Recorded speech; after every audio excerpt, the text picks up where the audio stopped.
topics and opinions expressed in the following show are solely those of the hosts and their guests and not those of W4CY Radio, its employees, or affiliates. We make no recommendations or endorsements for radio show programs, services, or products mentioned on air or on our web. No liability, explicit or implied, shall be extended to W4CY Radio or its employees or affiliates. Any questions or comments should be directed to those show hosts. Thank you for choosing W4CY Radio.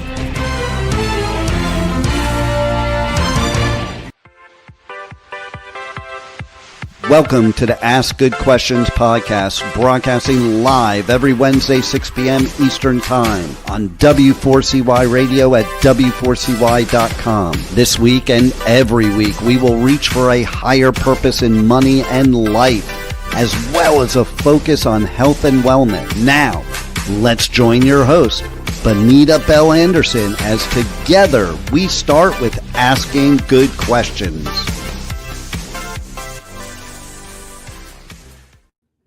Hello, and welcome to the Ask Good Questions podcast.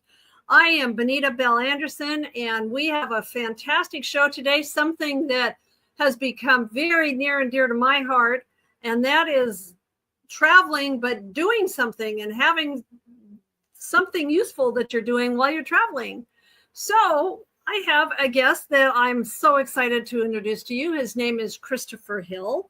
And I'd like to invite him to the podcast stage now. Thanks, Benita. Wonderful to be here. Welcome, Christopher. Well, let me tell you just a little bit about him. Now, first of all, he is in New Zealand, right? You're in New Zealand. Correct. Yes, I'm in Hawaii. So, you know, the cool thing about technology is we can be anywhere we want to be in the world. So let me tell you about this man and his companies. When people talk about purpose-driven travel and social impact experiences, most don't realize that Christopher Hill pioneered the concept of luxury volunteer travel nearly 20 years ago. Who knew? He saw firsthand in South Africa how meaningful travel could transform both the traveler and the community, and he never looked back. Christopher launched Hands Up Holidays to give families a way to truly connect, combining breathtaking destinations with hands-on service. So his approach evolved beyond just immersing clients in projects like wildlife rescue or installing accessible bathrooms. Through impact destinations, he's also opened doors for travelers to support conservation and education initiatives behind the scenes, showing how philanthropy and luxury travel can intersect beautifully.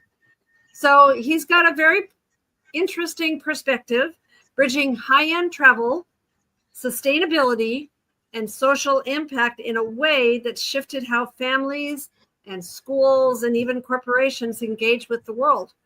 So after nearly 2 decades building these brands, Christopher has a wealth of stories and insights about raising compassionate global citizens and creating business models that genuinely prioritize community needs. How amazing is this? So Christopher, anything you want to add to that? Gosh, Benita, that's pretty comprehensive. I guess just to add that I'm a dad and husband. I've got 2 little boys, aged 12 and 14, who are the apples of my eyes. And that's the most important part of the whole thing.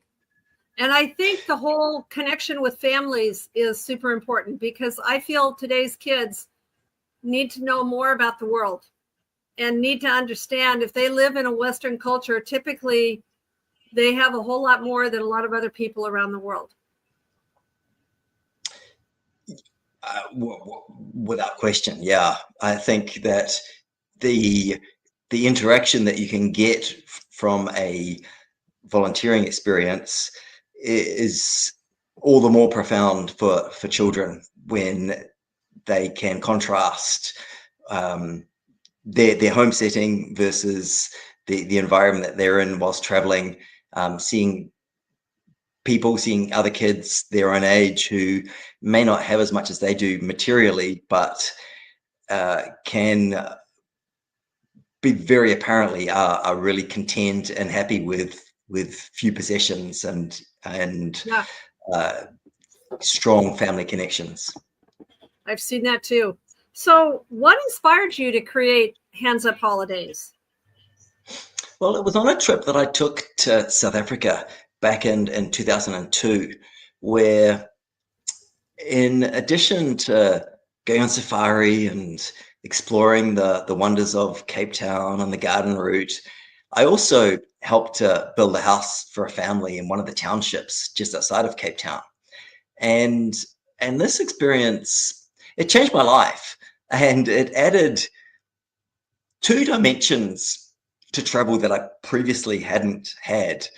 And that first dimension was that I actually got to engage with the local people and do a deep dive into the culture and hear their stories and swap some laughs and actually just hear about their lives.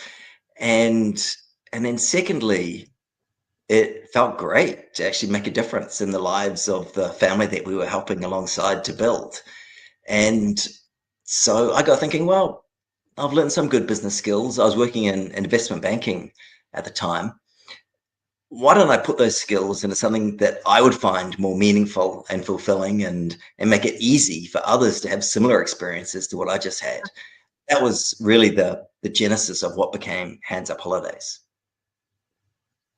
Well, do you feel like the idea of luxury volunteer travel, I mean, usually those words haven't gone together.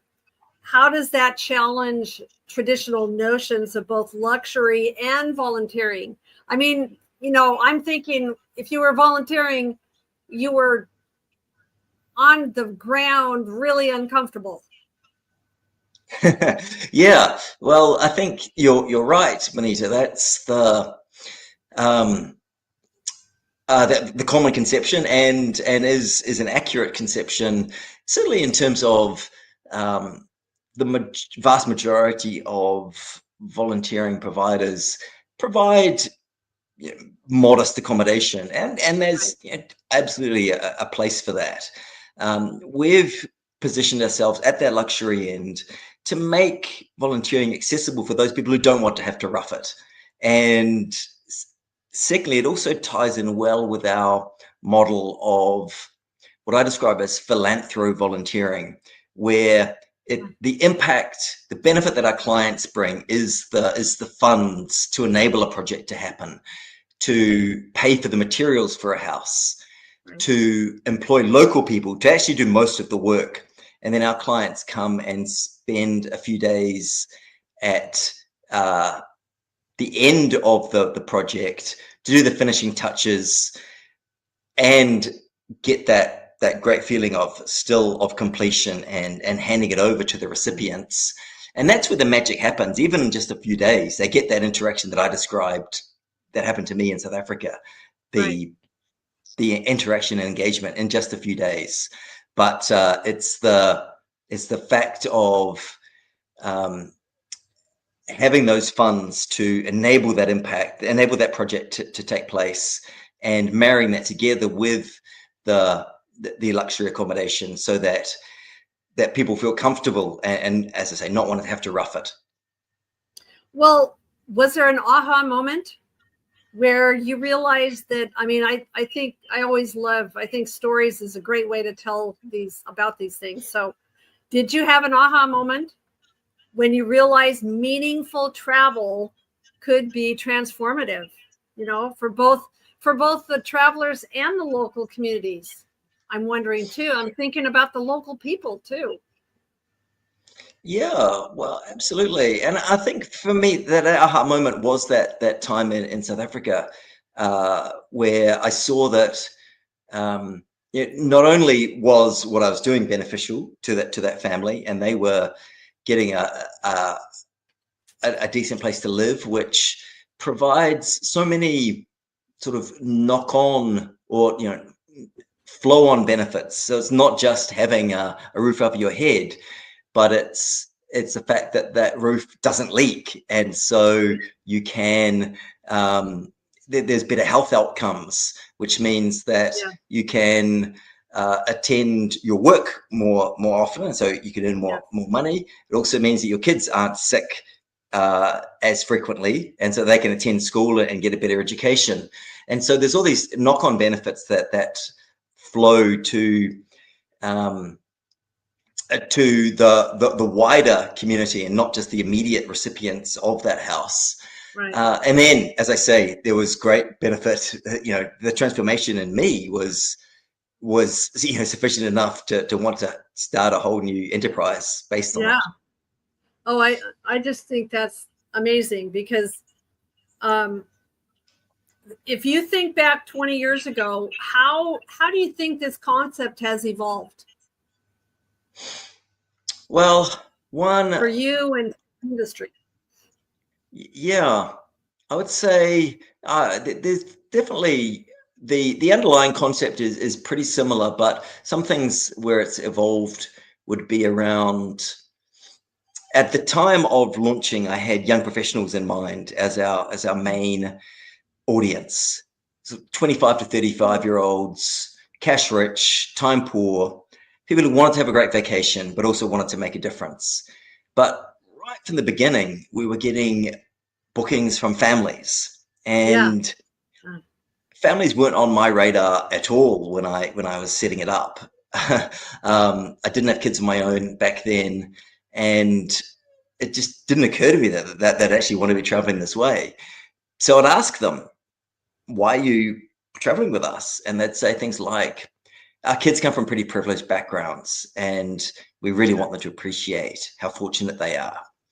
Or they'd say, we're looking for a great family bonding experience, and this really nails it for us.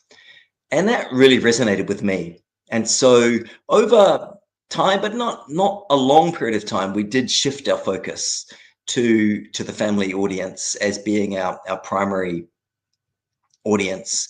It's certainly not to exclude any others, but now most of our messaging is directed to the family market. So that's one way things have evolved. Another way, right from contrasting how when we first launched, we had fixed itineraries and we had fixed dates. So you could book a trip on, the 20th of April or the 1st of July or whatever, and then you'd join a group of other travelers. But part of having group trips was we had minimum numbers required, and it was a really frustrating thing to get, say, 2 or 3 bookings but not get to the minimum, which might have been 4 or 6 people, and trying to shift them onto another trip or not even be able to run that particular trip was really frustrating. And so we did shift to a fully tailor-made, customized model, whereby even if it's just one person, we can arrange that trip for just them. So that's one way things have changed. And then I think a step in to answer that evolution question would be the second brand that we launched much more recently, Impact Destinations, is in one sense an evolution or a variant on the theme of philanthropic travel. And how Impact Destinations is different from Hands Up Holidays is that it's a traveler's philanthropic donation with Impact Destinations that will enable the experts to do what they do best, but at the same time will unlock a unique experience for the traveler. So are they still like building? Are they still doing building stuff or not? No, they're not. This is really more where, so that's the big difference. You're not still rolling up the sleeves and grabbing a paintbrush or a hammer. Your funds are facilitating the experts to do their work. So for example, say on a safari day in South Africa, you can fund and then get to witness a rhino relocation from a reserve that's Oh, facing a lot of poaching. yeah. You wouldn't really have any idea how to relocate a rhino. Exactly. Yeah. Yeah. Yeah. But you get to witness it. So this is where you Yeah. actually get in the helicopter with the Oh, veterinarian while he's darting the rhino, and then spend some time on the ground with a sedated rhino before seeing it get airlifted off to a better protected reserve in Botswana. oh, wow. Wow. How cool is that? Well, I am betting that you have seen a lot of changes just in the travel industry in the last 20 years, too. Right? Yeah, we have. I think there's certainly an increasing awareness around sustainability, Mhm. and so that primarily manifests itself in the rise in accommodation providers, hotels and resorts that do take sustainability seriously, but also in terms of transport options. There's a rise in electric vehicle usage. Mhm. There's also uh, in terms of dining options, there's an increasing number of restaurants that use organic ingredients and source those ingredients locally. And then there's also been, well, I mean, one big change that it obviously affected everyone, but the travel industry more than probably any other industry was COVID. That had a Yeah. huge impact on Yeah. No travel for kidding. sure, Yeah. and its So, aftermath as well. Yeah. oh, yeah. It was, yeah. What a terribly upsetting thing for everyone throughout the world. Yeah.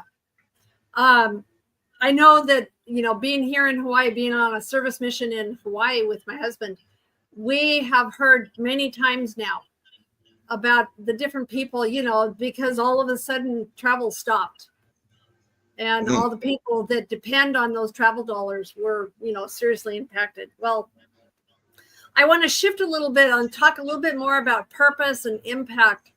How do you feel that travelers can ensure that their experience is truly going to benefit a local community instead of just making them feel good about something?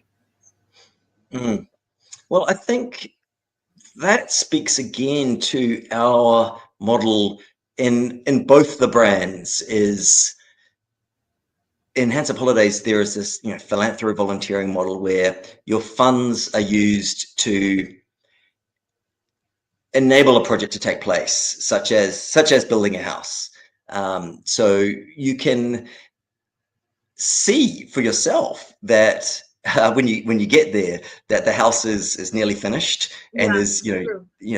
a few days left to be done, and so it's clear, with your own eyes, you can see where your money is going on Yeah. those particular projects. And then on the impact destination side as well, uh, you know, we spoke about the rhino relocation. Another example is on the humanitarian side, you can fund on a trip in Australia, you could fund a scholarship for a promising Aboriginal art student, and then in return for that, you can have an exclusive session with an established Aboriginal artist for whom you can commission your own unique work of art.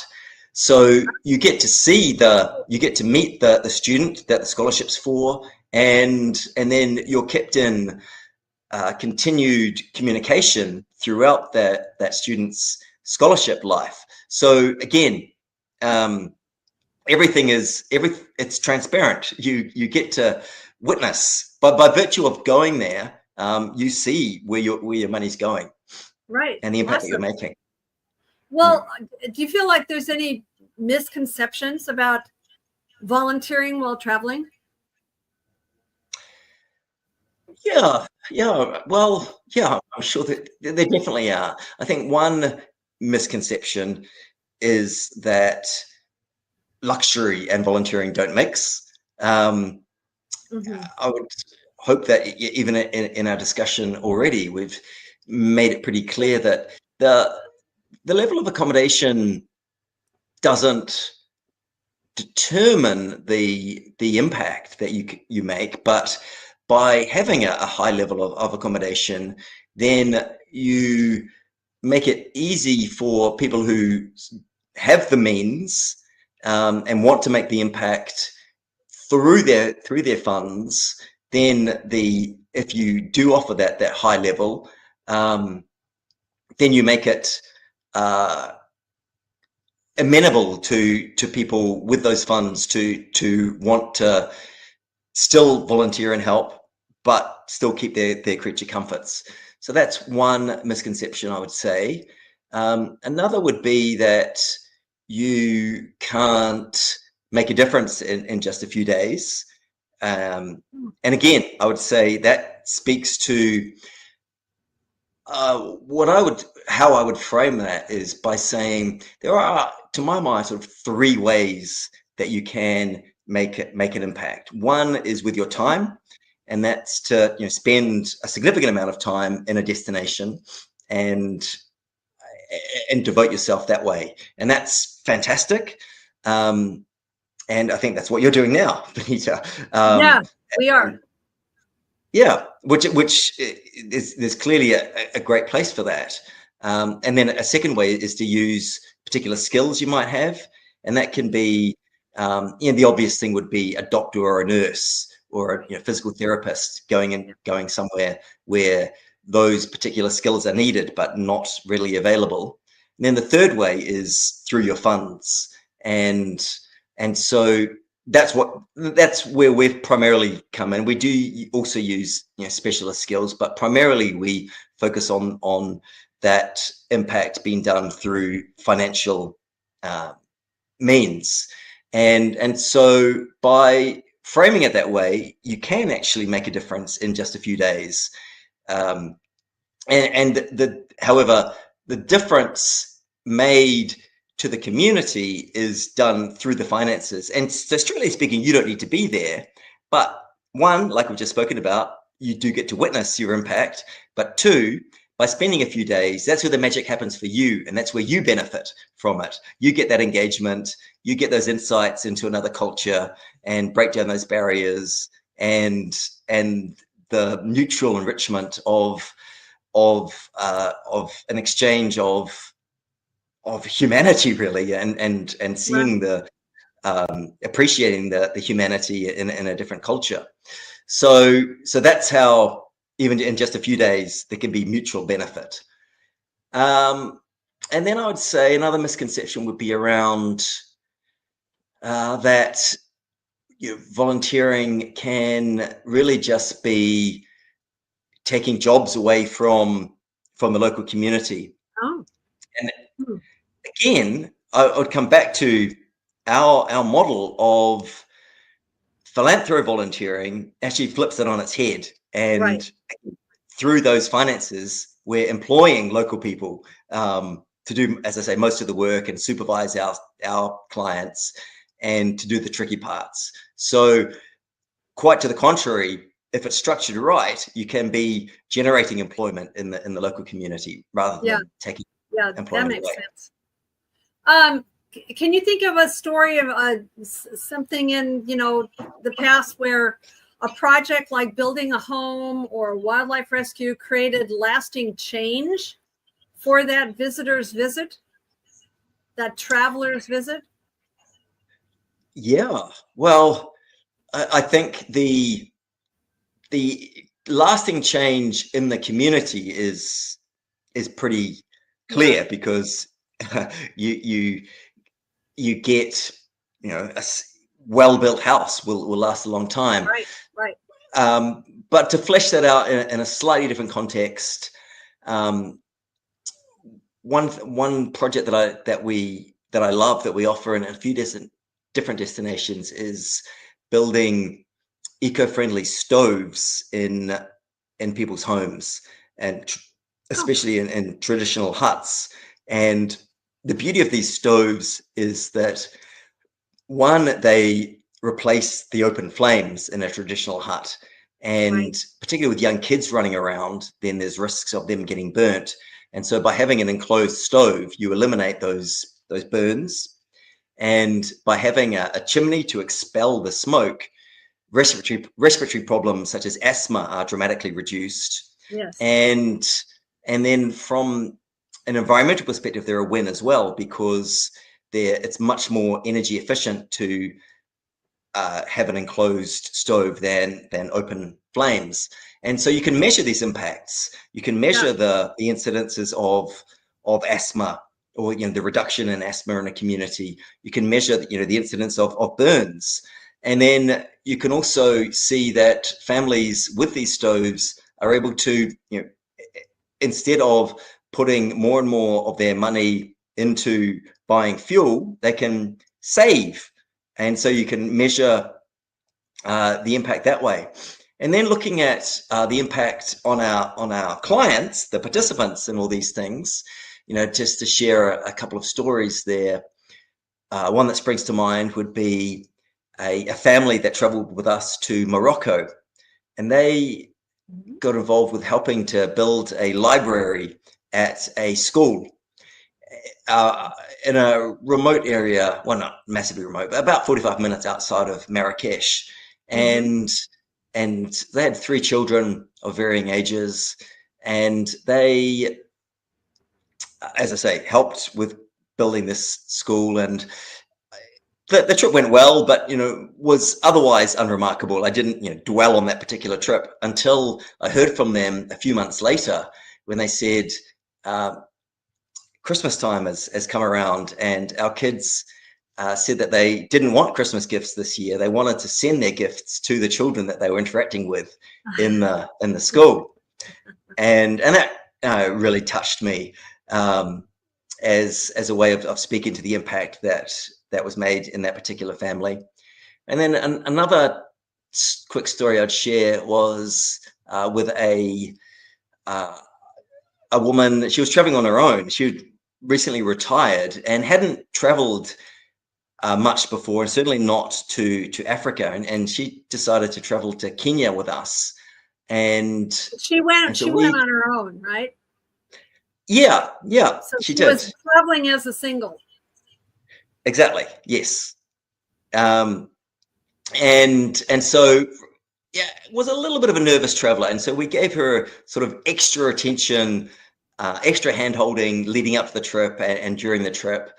And it went really well. But again, it sort of had the impacts that we expected on the community and on her, until basically heard from her more or less on the flight home. She said, actually, I've booked the next flight back to Kenya, and I'm going to spend 3 months here, and I've booked my own apartment, and I've hired my own rental vehicle, and so to see the transformation in her, from someone who was, as I say, really quite nervous, to someone who once she'd traveled with us and gotten a feel for the place, felt comfortable to arrange everything on her own thereafter.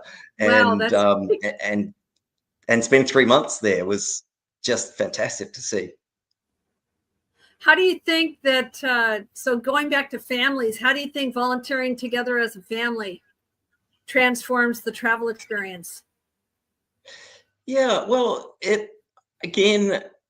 I'd probably best to speak from my own experience. And now have 2 children of my own, 2 boys now aged 12 and 14, and we've been really fortunate to do a bunch of trips with them in Mexico, in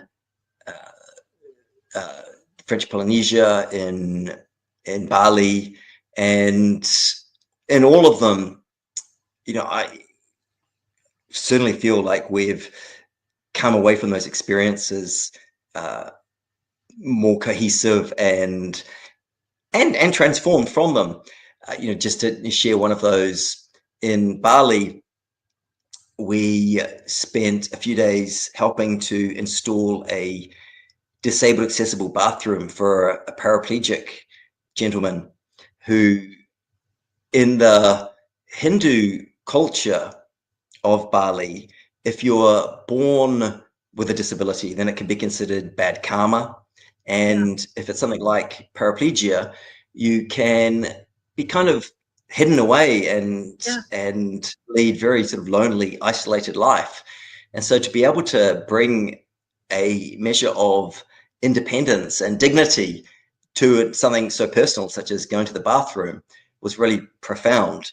And to be able to, get to do it as a whole family was extra impactful. Our kids were involved with drawing water from the village well and then carrying that water over to where the cement was being mixed. And then they would participate in mixing the cement by hand and then ladling it into the wheelbarrows and then taking those wheelbarrows over to where the experts were doing the tricky parts in the bathroom. And then also getting to play some soccer with the local kids. So seeing them get that interaction and involvement has been absolutely wonderful. Well, Christopher, what's coming to mind is, how in the world are you finding these opportunities? Well, there's no one way, but for me, it's been a case of, I think, networking, really. Is putting it out there. Like when that trip I took to South Africa was back in 2002, and then 2003 I took out as a sort of sabbatical year, really, and I did some more study, and then spent the next 2 years traveling the world and building relationships with different communities. And how I heard about those communities, as I say, there was no real one way, but actually coming back to that relationship in Bali, just to give you a flavor for it. Yeah, I mean, like, how in the world would you ever find that person? Yeah, well, exactly. It is how in the world, but I, just put it out there that this is what I was setting up, and spoke to someone who said, "Oh, you should talk to Estelle, who has just come back from volunteering in Bali," and she was working for Vodafone, the mobile phone provider. Yeah. And the Vodafone Foundation back then was funding opportunities for their staff to spend a year actually volunteering in a community. And so I got in touch with her. She was back in New Zealand at that point, and she was more than happy to share about her experiences. And her volunteering was focused on actually helping with a charity that their primary focus is in building prosthetic limbs for disabled people in Bali. But they also had a sort of a side operation of building these bathrooms. And so she told me about that. And so my ears pricked up, and so she shared their details, and I went out there and evaluated it. And thought, yeah, this is amazing, the work that they are doing, and I'd love to help them and promote what they're doing. And so that's really just one example of many, of really just hearing about, through all sorts of avenues, good work that's being done, and then going out and evaluating and then promoting. Well, do you think that this type of thing has influenced the travel industry overall? Do you think it's having an impact on the travel industry? Yeah, for sure. There's certainly a increase in awareness of traveling sustainably, and that certainly speaks to our own holistic approach to travel.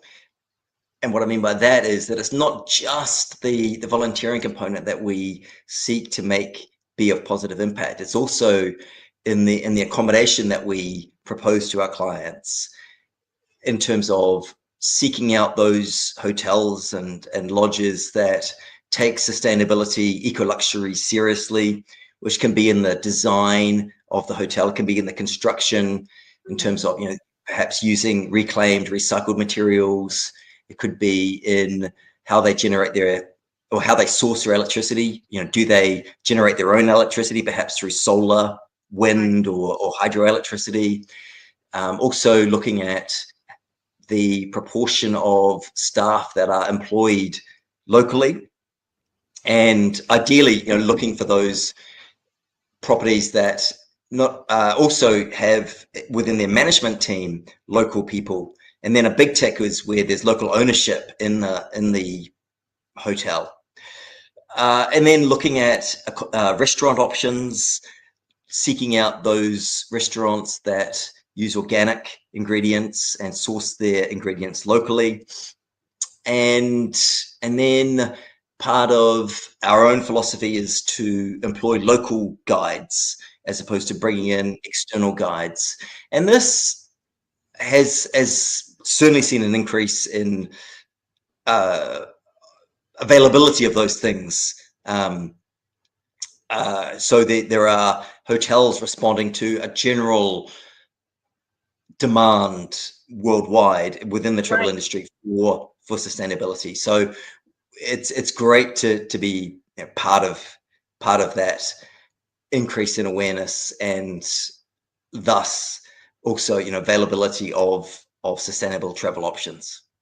Well, it sounds like I think the whole idea is just having an impact on travel in itself. And you're right. The market is going to respond to things that are coming down the pike, right? Like with travel companies feeling more responsible for sustainability, ethical impact, using the local people, because I've done a lot of traveling myself in my life, and there's been times when we could see, I'm thinking about Fiji and villages, and I have a lot of interest around the ocean and reef conservation. I think that, do you feel like you're helping to train maybe people that are in third world countries to be more responsible?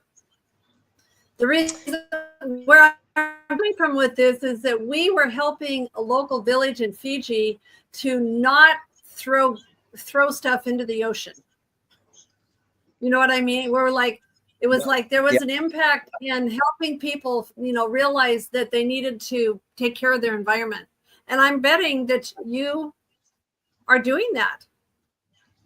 Yeah, we are, and certainly are partnering with organizations, that are locally based that are doing that. A classic example of that would be in India, working with an organization that has essentially, helped educate the local villages in an area called the Sundarbans, where there's a lot of tigers, and educate the community that the tigers are worth more alive than dead. And so turning tiger poachers into tiger conservationists. And so that's been really powerful. But then also, you touched on coral conservation. Yeah, we were just in French Polynesia in Moorea, where we were working with coral gardeners, and they have shifted their model to employing local people to build these artificial reefs, which then are helping to sustain fish life, and so their model is fantastic as well, and absolutely, it's local involvement and buy-in is critical for that. Wow. So how do you feel that? What would you say if I said, how can everyday travelers begin incorporating purpose and service into their vacations? Maybe starting on a smaller scale, but how can people start thinking along these lines? Asking better questions about how should I set up my next vacation? Yeah, well, I would, I'm biased, but I suggest getting on our websites and taking a look, and then keeping in mind that I'm going to be going after my mission. I want to be looking at your website. Yeah. Yeah, amazing, Benita. So look at your website and and keeping in mind that every trip is customizable. So even if you have one day to spare out of your vacation, we can tailor things so that could be beneficial. either still in a hands-on way with hands-up holidays, or purely philanthropic way with impact destinations. That is awesome. So looking ahead, our time is going quickly. And what do you envision for the future of impactful travel? Well, I think consistent with what we've been talking about this rise in awareness around sustainability, that certainly my hope is that the rise in ways or awareness that you can also travel and make an impact, and especially actually at that luxury level, so that when you're considering a luxury vacation, perhaps in your mix of thinking of, do I go on a safari? Do I go on a cruise? Do I go to Antarctica? Whatever the case may be. Within that mix is, perhaps either as a standalone item, or integrating that within those thought processes to think about how I can give back as part of that luxury adventure. Could we end up with another story? Can you think of, like Antarctica may be one of the most exotic. I mean, that I've looked at trips to Antarctica. They can be pretty expensive, but they're also amazing. Can you think of another story of something that had high impact for both the traveler as well as the local community, or maybe the local animals? Yeah, definitely. I would say here's a couple. One in terms of local community impact that I've found really powerful and have been honored to be involved with is with a Maasai community in Kenya, and it's a very forward-thinking community. What I mean by that is, certainly in the majority of Maasai communities, unfortunately, even today, female genital mutilation and forced early marriage are still practiced. And this community has been really outspoken against those practices, to the point where we've been involved, our clients have been able to participate in building accommodation to house young women fleeing other villages and coming to this village to have a place to live, and also receive an education and have much more autonomy over their destiny and their future, rather than being trapped into, as I say, forced early marriage. And so it's, as I say, it's been hugely impactful to have had a long-term relationship with them, be involved with the building of these accommodations. And now, even now, this village is still a beacon for these young women. So they're still coming through, and there's the opportunity for our guests to meet with them and hear about the way that their lives have been changed by being able to come to this particular village. So that's massively impactful in a humanitarian context. And then I would say, from a impact destinations example, in a wildlife context, we've been able to facilitate the rescue of orangutan families that are facing habitat loss due to palm oil production, palm oil going into lots of the foods that we use. But yeah, the orangutans are the victims of the palm oil production. So we've been able to, as I say, facilitate through our clients' funds, the rescue of families, orangutan families, and their release into protected reserves. And then in return for that, our guests have been able to go into exclusive tracts of rainforest and then trail orangutan families in the wild, and so go with expert guides to encounter them there. So yeah, that's been obviously impactful on the orangutans, and the guest feedback has been phenomenal. Yeah, I don't think people are going to be forgetting those types of experiences anytime soon. Well, is there anything? We have, our time is over. It's like it always goes so fast. Is there anything that you would like to, any parting thoughts that you would like to share regarding this? Yeah, well, it's really, I'd say, be open to incorporating an element of giving back into your vacation, and if it's small, then that's fine. Dip your toes in the water and see where it leads you. Yeah, awesome. Well, Christopher, thank you so much for joining me today. I'm hoping that this has given a lot of listeners a lot to think about. And just as a reminder to everyone that on my website is a bonus downloads place where you'll be able to find Christopher Hill's information, where you can contact him, take a look at his website, and all of those things to think about your next adventure.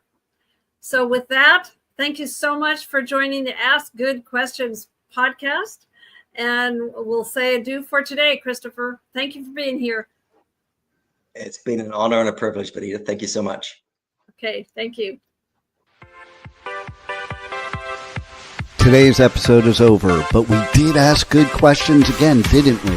Don't miss out as we broadcast live every Wednesday, 6 p.m. Eastern Time on W4CY Radio at W4CY.com. Join Benita Bell-Andersen next week for more conversations with experts on finances, retirement, behavioral finance issues, health and wellness, and more. Until then, remember to ask good questions.